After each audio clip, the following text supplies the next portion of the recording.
ओ guys हिँडेको कि यहाँ वकिङ छ बिहानदेखि। यो ठाउँ चाहिँ यस्तो रहेछ हो। लु गाइस सबै हेरौँ है।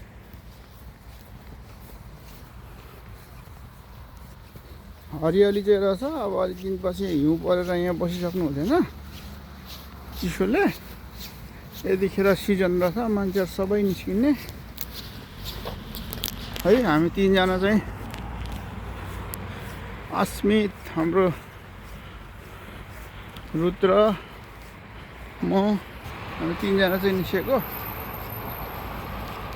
अरू केटाहरू उतै छ सबै। अलिकति बिहान हिँड्नु पनि मन लाग्यो, एक्सर्साइज पनि होस् भनेर। गाडी त पाउँदो रहेछ तर टाढो रहेछ। अनि हामी चाहिँ हिँड्नुलाई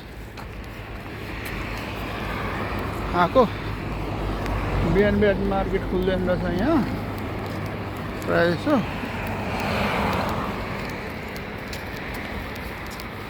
यस्तो रहेछ है गाइस। अब डेली भ्लग आउँछ मेरो। यो रोमानिया भन्ने कन्ट्री रहेछ।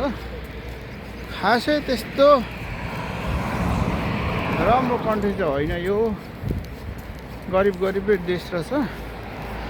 युरोप युनियनको स्ट्यान्डर्डमा चलिरहेको रहेछ। यता नजिक रहेछ बुल्गेरिया, हङ्गरी, सर्बिया बोर्डर त्यहाँ रहेछ। अब अलिकति हिँड्नु मन लागेर हामी पनि निस्केको। कम्पनीहरू हल्का फुल्का रहेछ, होटेलहरू।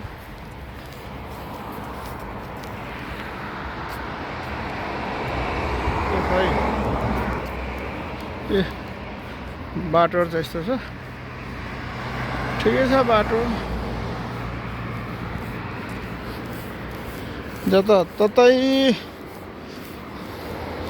यो गहुँ, तोरी, मकैको खेती मात्रै रहेछ कि यहाँ चाहिँ।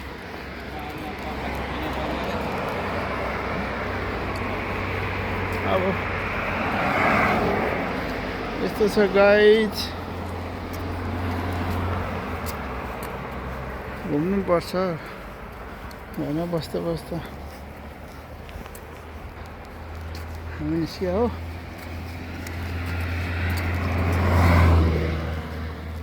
यहाँको सबै वातावरण थाहा हुनु पर्यो। यो कुत्तालाई ठोकाउँछ जस्तो छ कुत्तालाई चाहिँ। ल भाइ कहाँ यहाँबाट सिङ्गल छ भन्दै थियो त। एक राउन्ड घुमाउनु बचिने रहेछ है।